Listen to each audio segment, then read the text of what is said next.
Bad grades are better for you. Failing is better for you.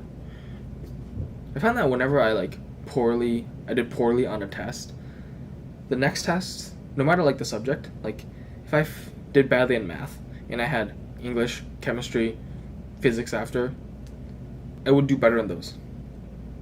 Yeah. Because what that bad test did for me was that it possibly reminded me of not being too overconfident. It made me do more preparation. It made me pay more attention.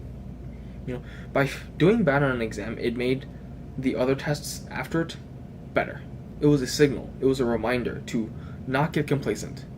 Because there'd always be times when I'll be doing really well and I would know, I need a bad test. I need a bad score on something to remind myself to be humble, to remind myself of not being complacent, remind myself of not being too confident.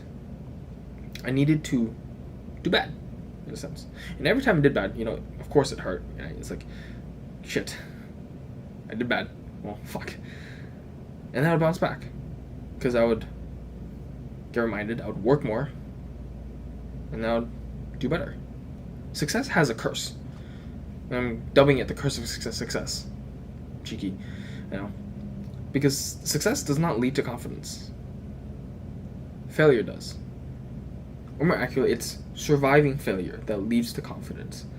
Because whenever you fail, whenever you survive that failure, it's like, I failed this, yes, but I survived.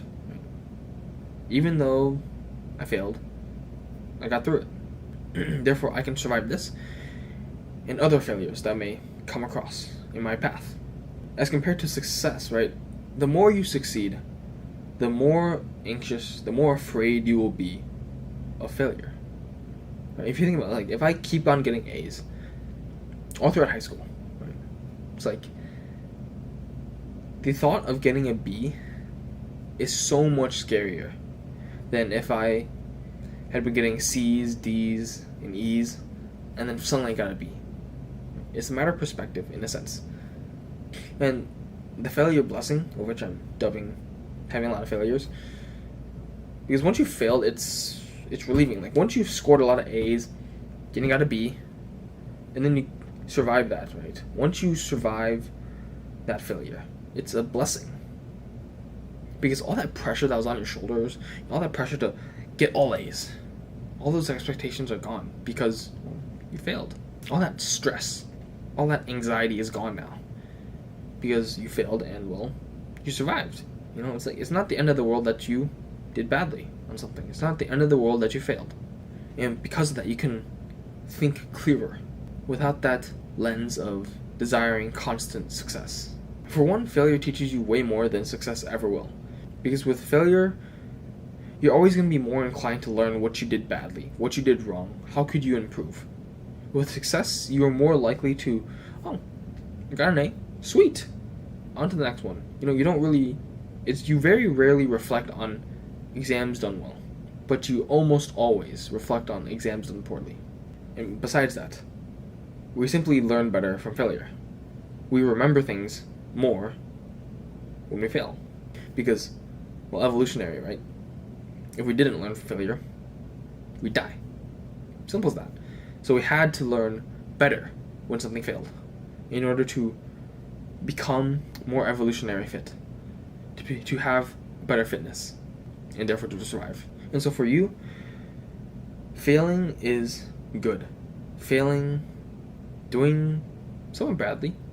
I don't expect you to get F's when you're normally getting A's, right? It's kind of extreme, but failing is a good reminder. Doing badly as compared to what you were doing before, that is a good reminder of not taking your foot off the gas. Failure is a much better teacher than success will ever be. And it's especially the case when, you take someone who has only known success, and then they fail at something and they can't take it. It's the people who can take the failures who eventually succeed the most. The people who can't take failures don't succeed nearly as well. Because with success, failure is always going to be along the path. You're always going to encounter failure and failure and failure and failure until you finally get to success. Always. Unless you get really lucky. Of which, well, my hand's down for you.